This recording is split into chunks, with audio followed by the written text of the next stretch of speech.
welcome to the 30th recording for ASMR Sleep Station. This is designed to make you sleepy and relaxed, and if you want to know what ASMR is, Google Autonomous Sensory Meridian Response, and you'll find out if you have it or not. Even if you don't have it, it doesn't matter, because this can hopefully still help you relax. Sorry, my voice was cracking a little bit. There's a couple of feedback things to cover and some responses to emails and a new feedback source on the actual Libsyn website that hosts everything. And I'll go for that first and probably read some more of Candide. I think I left off somewhere about halfway through the third chapter. And we'll do some other reading, hopefully a little bit more boring this time. Last time I was a little indulgent, and I think reading that word list was more interesting than anything, but this time I'll make it a little bit more boring, and if you make it that far, you'll understand it's numerical and it's pretty boring. I don't think I have anything else to explain. If you're confused and you've listened this far, all this is something that's supposed to help you sleep or relax, so it's not my objective to entertain you, although some people find it entertaining nonetheless, and that's totally okay. I just hope I'm not keeping you up at night. I'm supposed to be making you tired. If you want more animated ASMR, there's a lot. Oops, I think I bumped the mic. There's a lot of podcasts and YouTube artists, YouTubists, I don't know what they're called. ASMR artists, some people go by that title, that do way more ASMR triggers and role-playing and things like that, and I've been sticking to my guns and just whispering. A couple of people have written in recently and appreciated that, so for now I'm going to try to keep it consistent, although I talked about expanding things. I think I'll maybe eventually do something like that, but maybe I'll do it on YouTube or somewhere else. But the podcast is going to continue with just whispering. And if you have any feedback or suggestions, you can email. I am admittedly slow at responding to emails, but as far as I know, I always write back. It just takes a while because I'm lazy and I don't make excuses, so it takes a while because it takes a while. Okay, the first thing I'll do is actually, there's somebody, I'll leave their name out of it, even though it's, I guess all these things are public. No, I don't think they mind. Yeah, because it's posted publicly, so I don't think there'll be any problems, but somebody named Chris hosting website, Libsyn, on the latest episode, which came out in July. So, unfortunately, it's already a month old, that episode, but they left a comment, and it reads, "So I've been listening to your show on Podcast Addict for the last year and never got turned around to commenting before. Just wanted to thank you for putting these out there.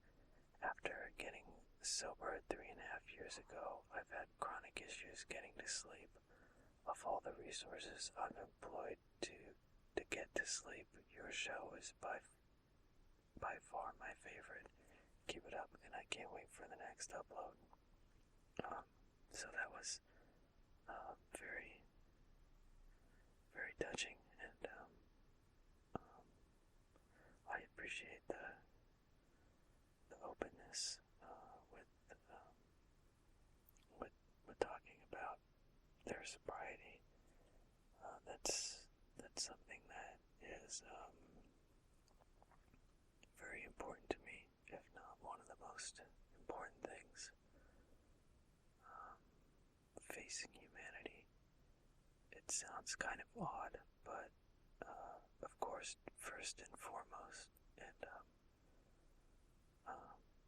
I promise I won't rant on this too much. It's a topic that I can talk about a lot because I like thinking about big ideas.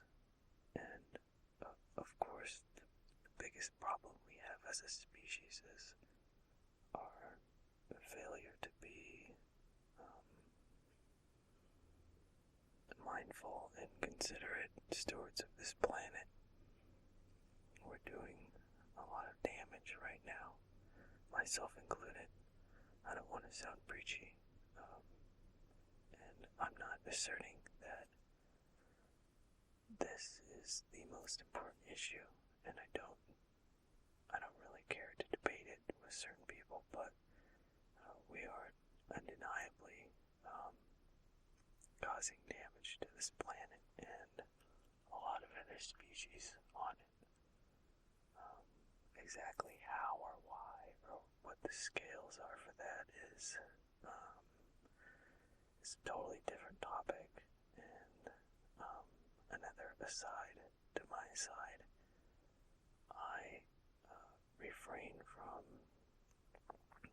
including too much of my identity and selfness into this, but of course I have to be somewhat of a person to talk about topics and to add some kind of input. I suppose I could read things only and not express myself, but as I mentioned in earlier episodes, I think it's my rambling nature and how I express myself that tends to make people tired, or it hypnotize you a little bit. So there it is. I would like to be a voice, or if this were a bedtime story, I would want to be the book. Not the person reading the book, but the book. Just a passive thing that hopefully you can rely upon to get tired. And my content is sometimes my opinions, but hopefully there's a good amount of boring sources of information in here to help you drift off. So, going backwards, I won't talk about environmental damage too much, and I don't want to be too heavy, but without placing too much emotional judgment on it and saying things that involve guilt and shame and wrong and right. I believe that there's no way that that's beneficial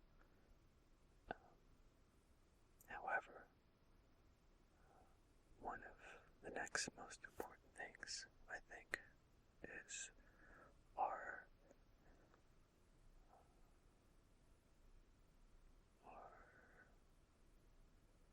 tendency to abuse substances and to do drugs. And that's not a judgment either.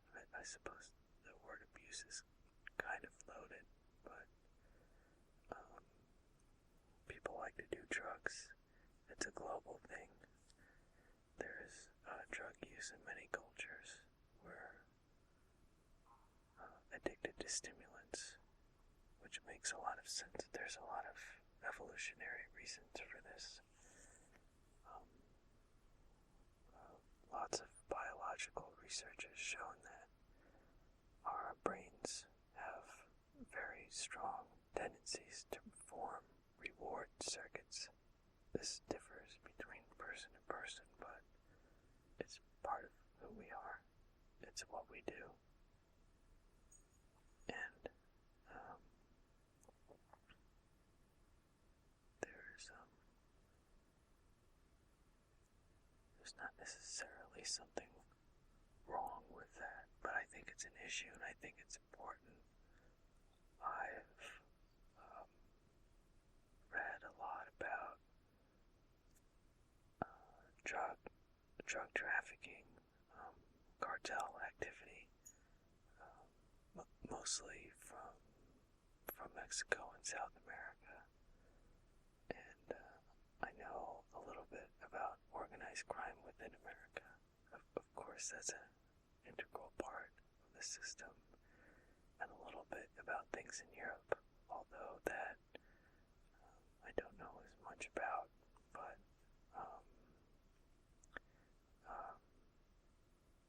Thailand and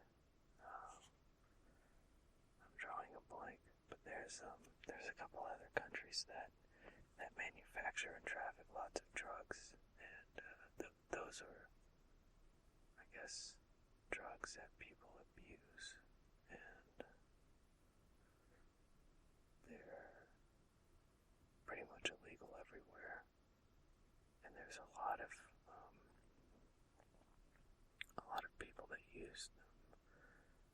There's also all kinds of other drugs that indigenous people use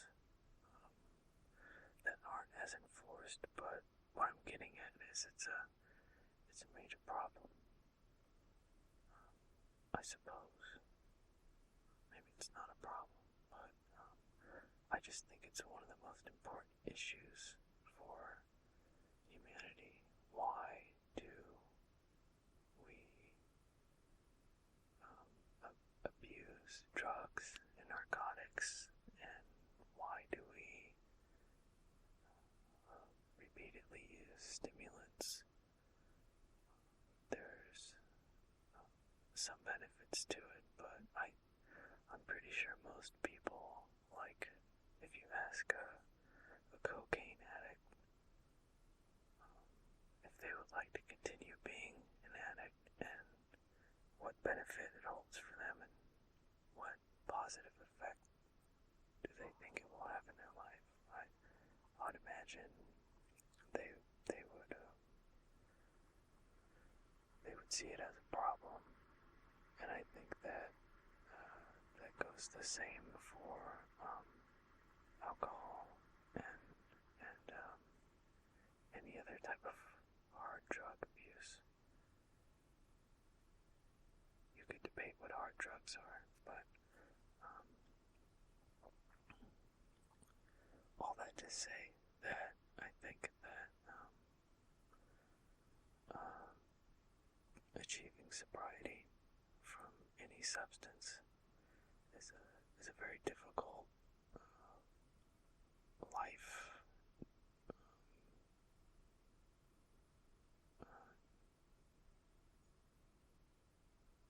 decision that can really, I feel like I'm not hitting this nail very squarely. it's something that's difficult, and I relate to it a lot, and I don't want to talk about my own experiences or anything like that. I just have a lot of sympathy for people that are doing that. It's an uphill battle, and it takes a lot of courage, and a lot of energy, and I appreciate people that are open about that. Um, so, so Chris's comment brought up something that I really appreciate, and I'm sure everybody knows someone who's some type of addict, and there's all kinds of things you can get addicted to. That could be a totally different discussion.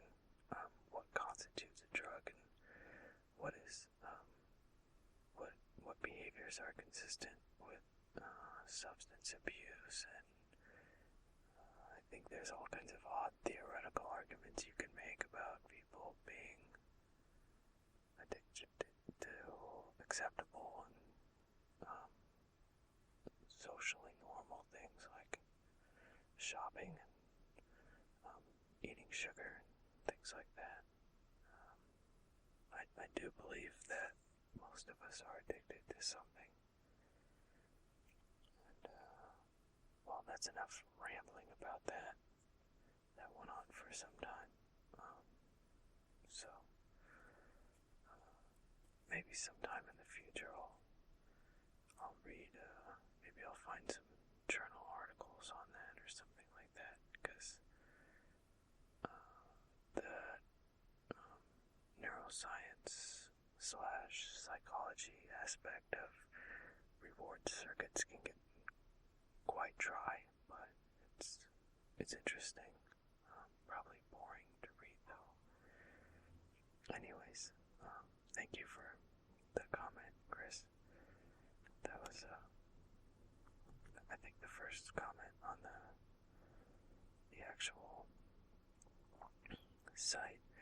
There were some emails. I won't talk about them specifically. One of them, I think, was from Sweden, if I'm not mistaken. Yeah, that was pretty cool. And a couple of other people wrote in. Unless you want me to talk about your email specifically, I won't name any names, and I won't discuss those things. But over the past month, a few people wrote in and had some really nice things to say. So thank you, people, for writing in. I really appreciate it, and the feedback was very positive. So I think I'm starting to hit not hit a plateau. I was going to say plateau, but I'm more honing in on exactly what the show is, and I've been getting enough feedback that what I'm doing is working and it's good, and it's helping people sleep. And that's what the objective is. So until I find any real reason to change things, that's how it's going to be. Okay, so there were some emails, and then someone wrote in very recently, and they mentioned that they were addicted to the show. That's funny, because I was just talking about addiction. But they've been listening to it. I'm just paraphrasing. I'm not reading the whole email. And they respect what I'm doing, and kind of talked about the I guess what I would call like overdoing it that some YouTube ASMR artists do. So that seems to be something that resonated with a few people. So thanks for that feedback. I appreciate that. It looks like I'm finally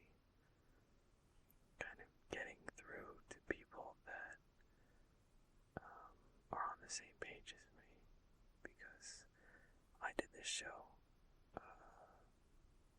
in the beginning. I started these recordings because I couldn't find any shows or sources of any ASMR stuff that was, I guess, in podcast form and was consistent and not full of too many features, which is not a negative thing on them. I think ASMR preferences are about as personal as your taste in food or something like that. So, to each their own. But I definitely found a lot of people are kind of on the simple end of things, like me. There's a few people that I've checked out recently on YouTube that were really worked really well and very relaxing and had good shows, and I suppose they all had a good, or not a good, I'm not trying to say they're good or bad, a video that worked for me here and there, but inevitably they would all at some point have something that's, I don't know, like loud role-playing videos.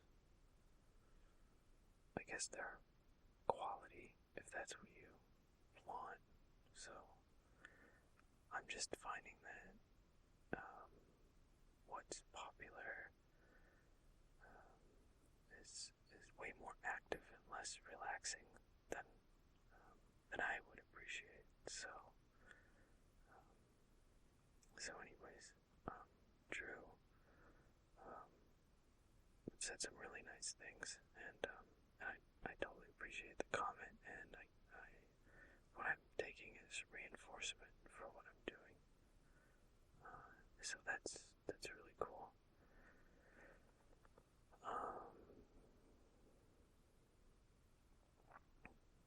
And then there was a couple of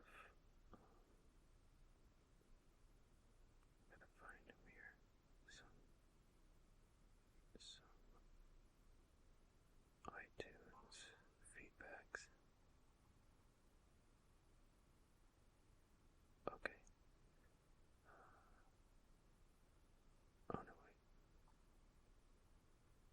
I think I'm looking at an old one.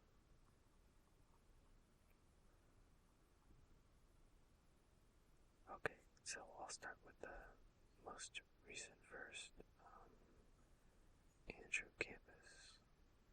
Oh, I wonder if it's the same person I just mentioned, but there was a 5-star review entitled Works Every Time, left by Andrew Campus, August 5th. It reads, I listen to this podcast before I go to sleep if I'm having a hard time doing so, and when I need to relax a little, I can't say much about the content. I usually fall asleep within 5 minutes. Thanks for making a unique podcast. Keep it up. I think they meant thanks. Sorry, that was kind of fumbly. You're welcome, Andrew, and I'm glad it's working. I wonder, just because I'm curious how many people have never really listened to this show. It just kind of makes them tired. There's a couple of recordings that I have from,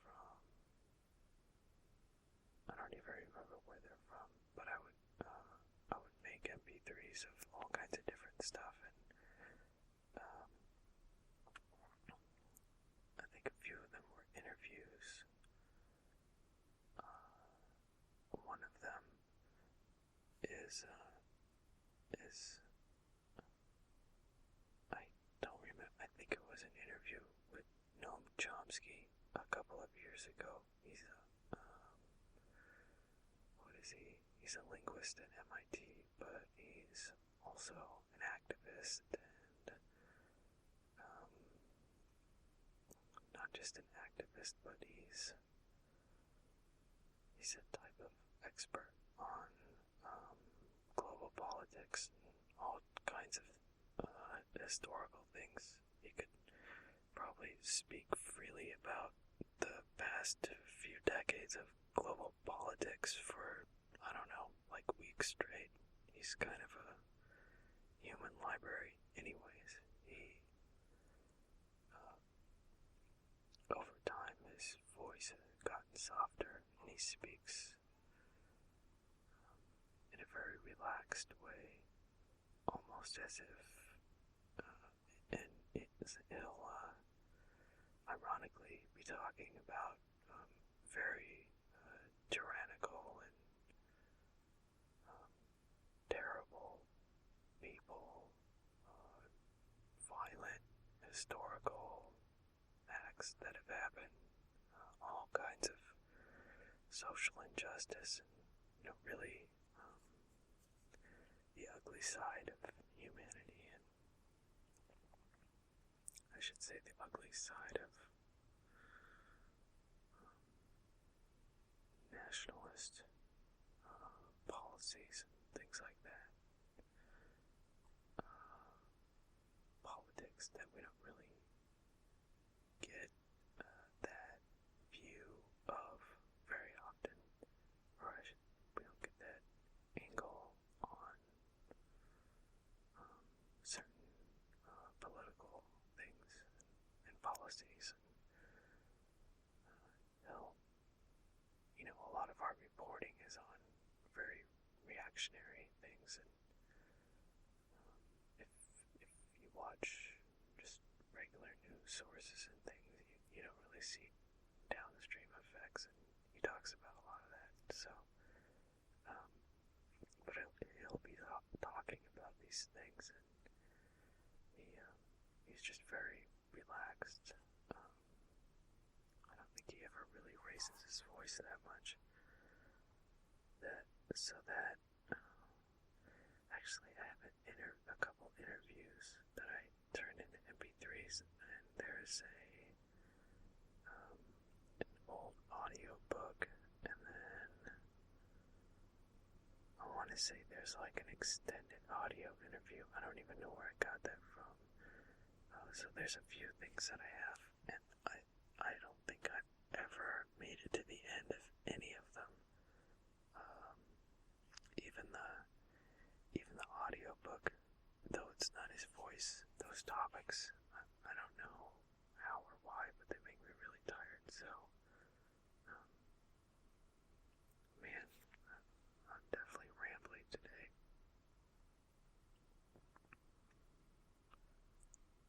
Maybe I'm getting way too, injecting way too much of my personal opinions on things today.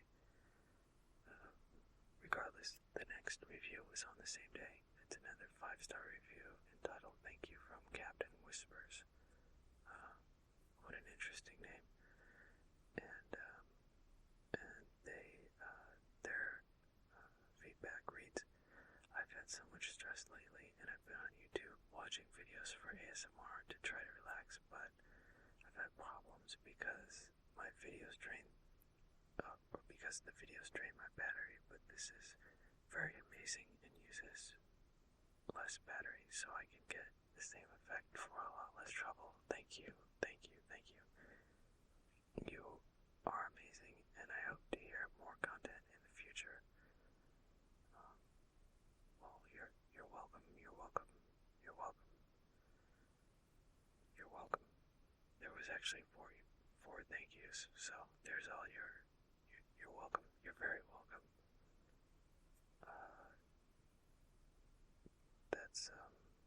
That's great that this is working, and if I were trying to sell myself like a product, I would say like, based on your comment, I would say same effects, less energy, or I don't know, or I would even lie a little bit and say it makes your battery last longer.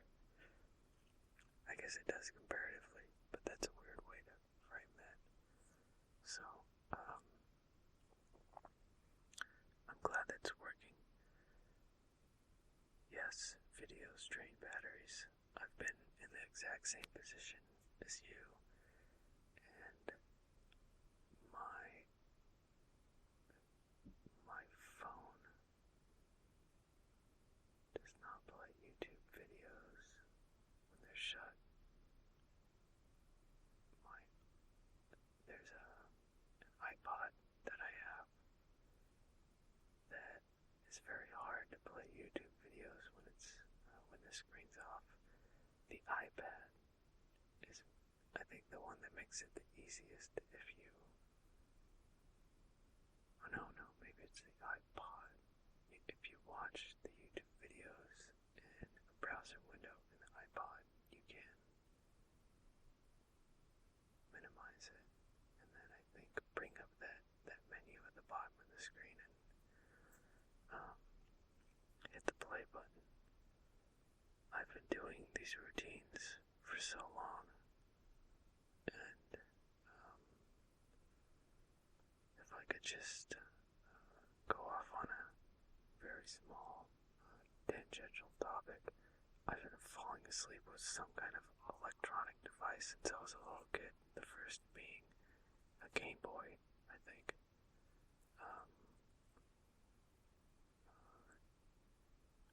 I think I would play Game Boys when I was younger. Yeah, I would play that. I would play those games in bed, Game Boys. No, I only had one. And,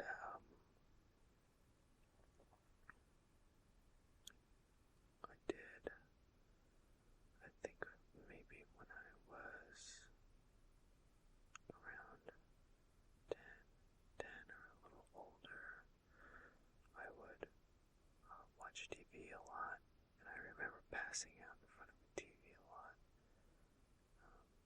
I don't know why, but getting to that point of total exhaustion while watching something was enjoyable in a weird way.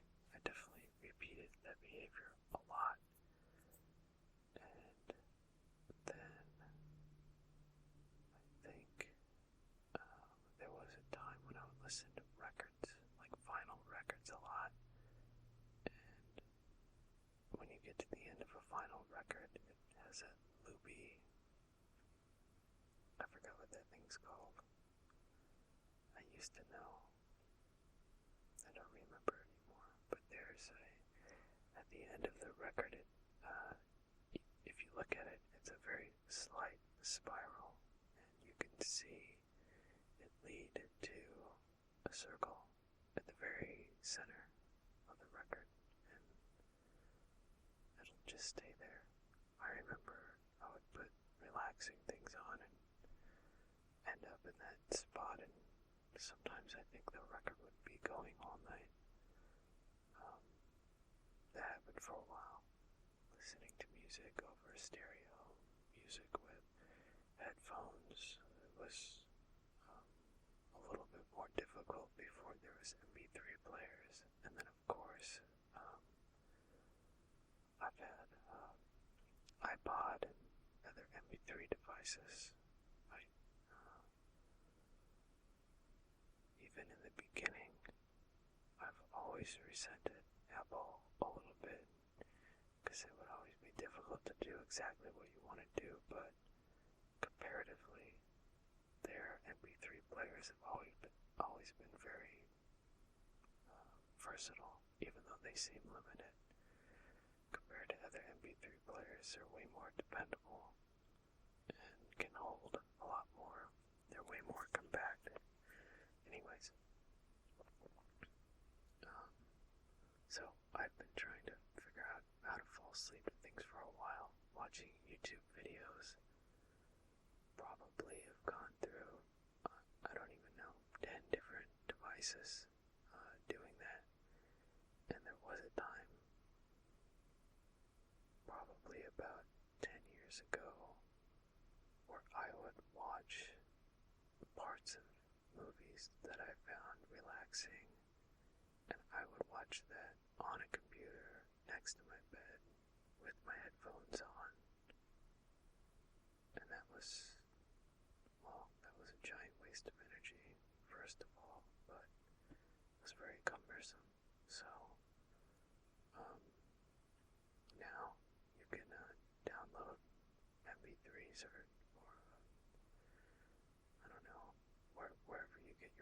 podcast from, and you can make your screens dark, which, in addition to everything I just said, is really, really important.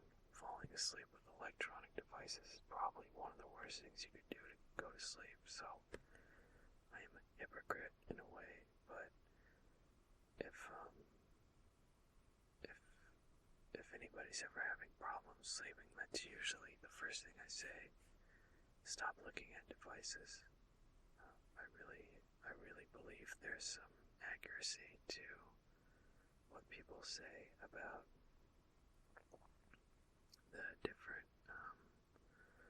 colors of bright lights and what that tells your brain, and also, even if you don't believe that, looking at devices and watching videos is stimulating. It's not. It can be relaxing, but I think it can also be stimulating. So, the less things you have on, the more screens you have turned off, the better. And I find myself repeating over and over again, if you exercise a lot and you have a full day where you're doing things and you're eating regularly and you're hydrated and you're not watching lots of TV and you just, a full day with exercise, at least a half hour, I think is a recommended amount, and you're not eating right before bed, that makes some people's blood sugars spike and they get all stimulated and wake up. If you do all that and you just lay down in bed, you should fall asleep. Maybe not on your first try, but, if you do that a couple nights in a row and establish that routine, it can work for you. If it doesn't work for you, then there are other things that you may want to look into.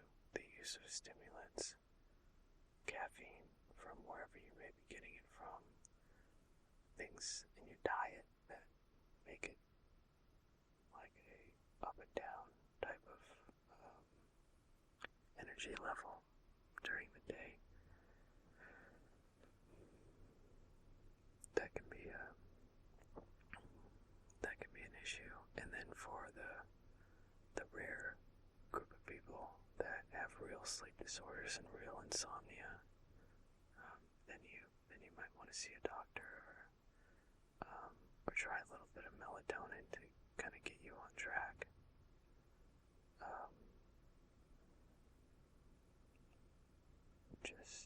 Just talking to people, and these are, it reminds me of the way people use the word OCD, or,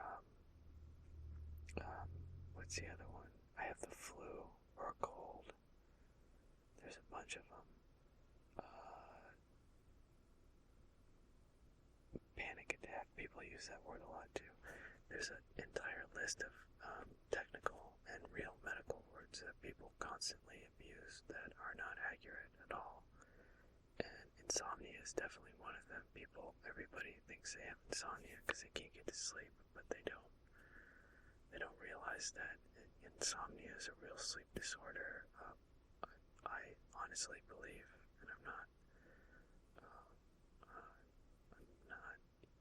though I may sound like a know-it-all right now, I'm really not trying to be judgmental and, I have some special view on these things, or I'm not even saying that I'm intelligent for figuring this out, but really just based on people describing their behavior and what they're experiencing, they exactly fit the definition for what you should not do if you want to get rest and go to sleep. And then on top of that, I think a lot of people are in denial about their routines, and I stayed up till 3 a.m. and I couldn't fall asleep. But really, most of the time, it's people that maybe really don't feel tired at first, but then decide to binge watch 2 seasons of some show on Netflix and end up staying up all night. And I think that type of thing happens a lot. Wow, this is like almost an entire show's worth of material, just rambling about everything right now. I guess I'm just in that kind of mood right now, but and there's probably a lot of things I've been wanting to talk about, but now's a good time. So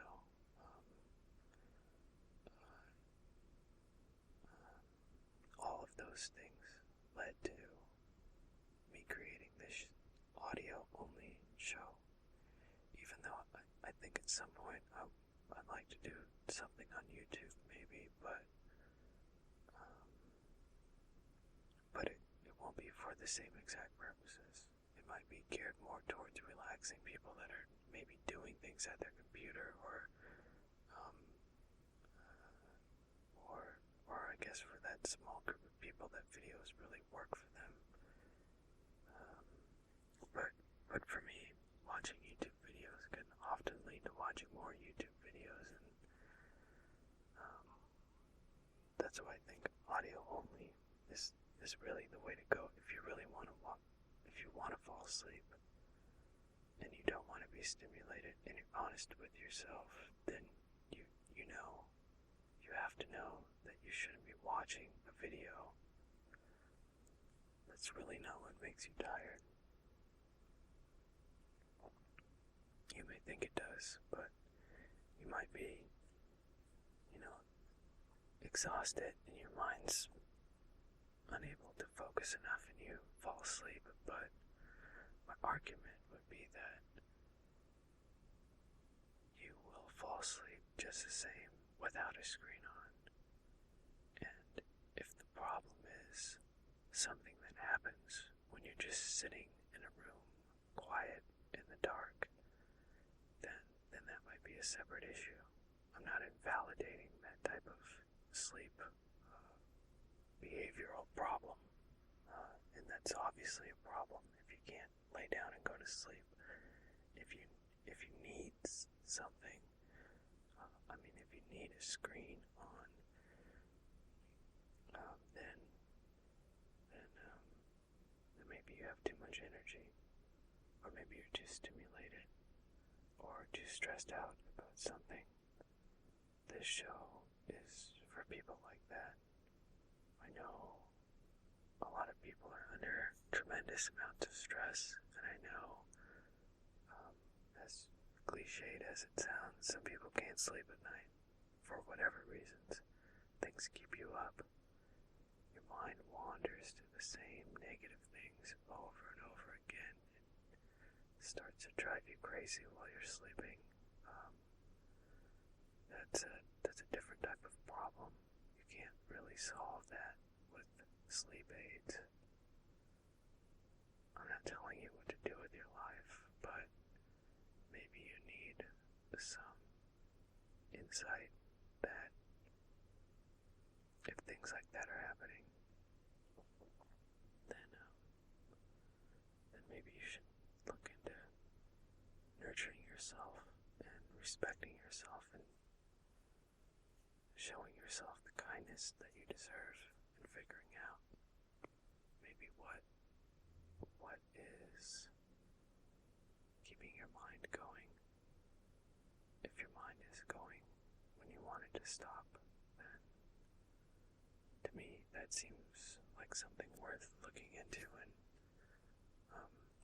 maybe is inhibiting your life. When your sleep is off, it affects everything. That's why I am passionate enough to actually have made these recordings.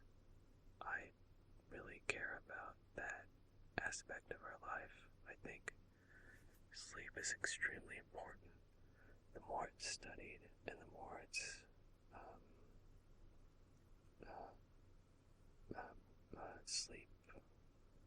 sleep periods are hybridized with other studies, we're finding that it's is extremely important to all kinds of different things, which really makes a lot of sense. Our bodies are designed to get a certain amount of sleep. Exactly how much and in what periods is sometimes debated, but obviously, 4 or 5 hours of sleep, or maybe a couple of hours of uninterrupted sleep at a time at the most for weeks and weeks is not going to be good for you. There are lots of correlations to health issues, so I believe that's really important. And if you've made it to this point and you haven't fallen asleep, then I think you've realized that that's the whole point of this. That's why I do this, to help people sleep and maybe provide some guidance if it's wanted for how to resolve things, but I'm definitely not one to give medical advice. I definitely try to give tips and give people ideas for how to get rest.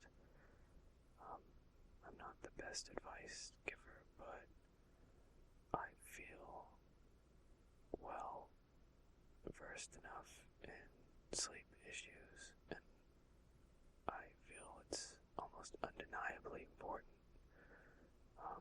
I really don't care. Well, I mean, if you're listening to this, you probably think sleep is important, but anyways, that's what I'm here for. And the last feedback since the last recording is by, I think it's DigiDave Me, DigiDave Me, DigiDave Me, left July 31st. It's a 5-star review, thank you, entitled When I'm on a Plane, and the message reads, I tend to ASMR on YouTube, but when I'm on a plane, this hits the spot.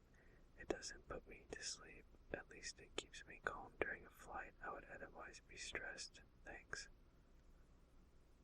You're very welcome. Thank you for leaving the feedback. And yeah, I guess that's a cool thing about MP3 recordings. You can take them with you wherever you want, and you don't need the internet once you've downloaded it. And I'm very grateful. It helps you keep calm.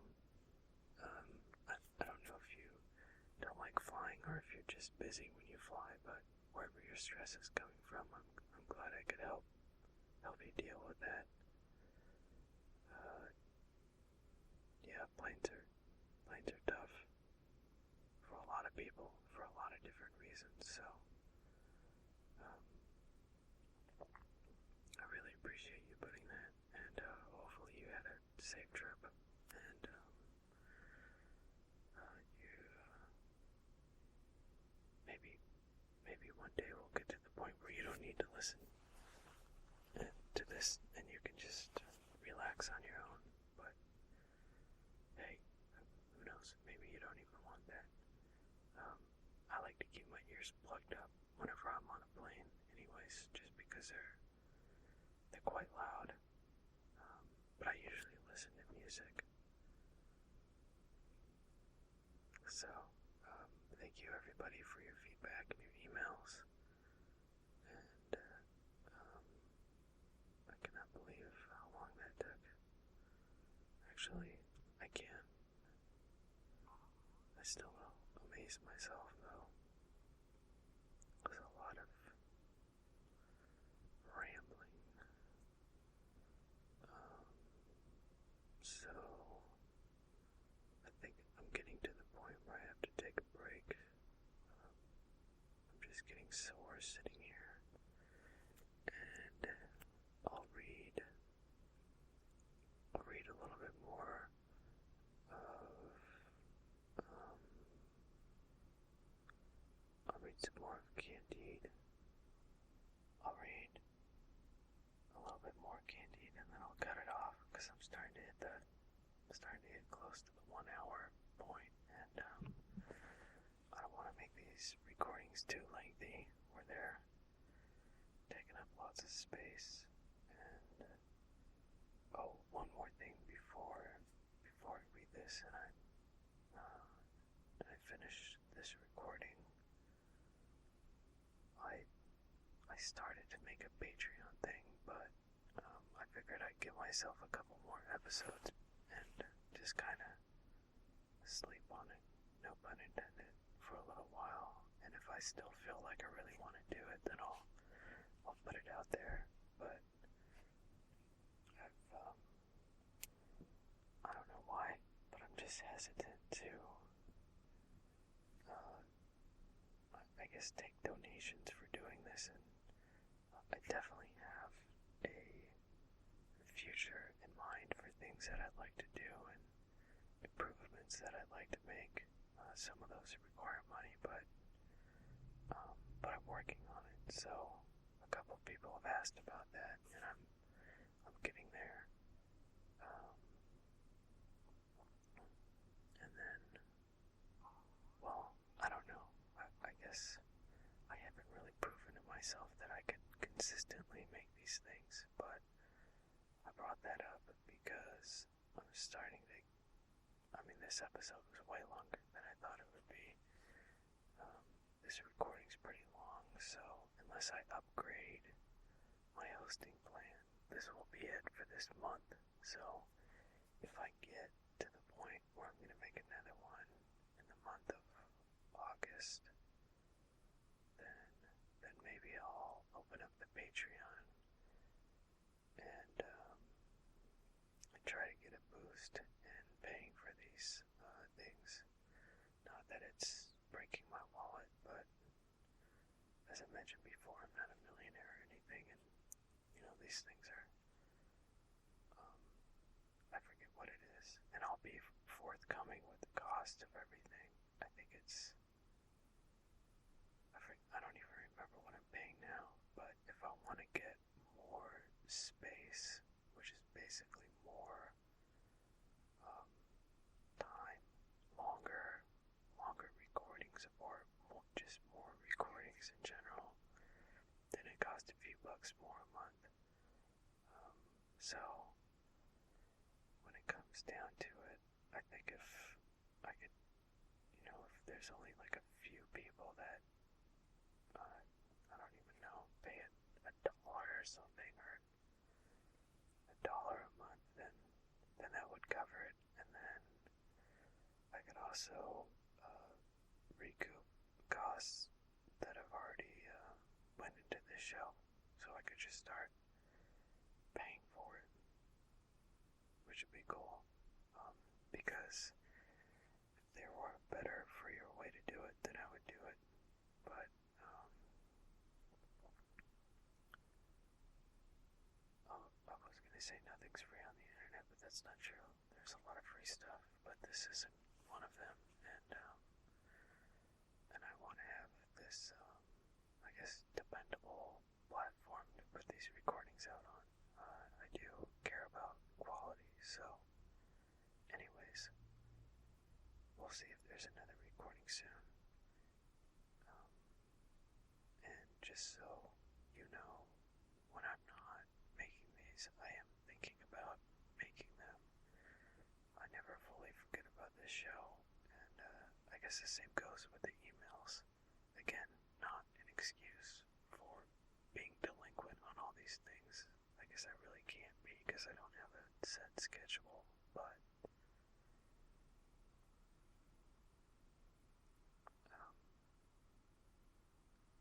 it's something that I think about doing, and I would like to stop trying to do it and just execute more, and I guess get more committed, but life gets in the way. Anyways, I'll end with right where I left off. This is chapter 3 of Candide. If you haven't fallen asleep yet and you're trying to, now's the time to let yourself go and relax, fall asleep. focus on your breathing. Take slow, deep breaths. And if your mind wanders, let it wander. And if you're tired, allow yourself to go to sleep. If you're still paying attention, then you can just listen to me read, and maybe you'll fall asleep. If you're not able to fall asleep, then try not to react and forgive yourself. And let yourself rest when you're ready. It's not always something that you have control over, but hopefully this will push you over that limit. And once you've passed that threshold, you're free to go to sleep and let yourself rest. Okay. He asked alms of several grave-looking people, who all answered him that if he continued to follow this trade, they would confine him to the house of correction, where he should be taught to get a living. The next he addressed was a man who had been haranguing a large assembly for a whole hour on the subject of charity, but the orator, looking askew, said, "What are you doing here? Are you for the good cause?" "There can be no effect without a cause," modestly answered Candide. "The whole is necessarily concatenated and arranged for the best. It was necessary for me to have been banished from the presence of Miss Cunegonde, to have afterwards run the gauntlet, and now it is necessary I should beg my bread until I learn to earn it. All this cannot be otherwise. My friend," said the orator to him, "do you believe the Pope to be Antichrist?" "I have not heard it," answered Candide, "but whether he be or whether he be not, I want bread." "Thou dost not deserve to eat," said the other. "Begone, rogue, begone, wretch, do not come near me again." The orator's wife, putting her head out of the window, and spying a man that doubted whether the Pope was Antichrist, poured over him a full, "O heavens, to what excess does religious zeal carry the ladies?" A man who had never been christened, a good Anabaptist named James, beheld the cruel and ignominious, I forgot how to say that word, ignominious treatment shown to one of his brethren, an unfeathered biped with irrational soul. He took him home, cleaned him, gave him bread and beer, presented him with 2 florins, and even wished him the manufacture of Persian stuffs which they made in Holland. Candide, almost prostrating himself before him, cried, "Master Pangloss has well said that all is for the best in this world, for I am infinitely more touched by your extreme generosity than with the inhumanity of that gentleman in the black coat and his lady.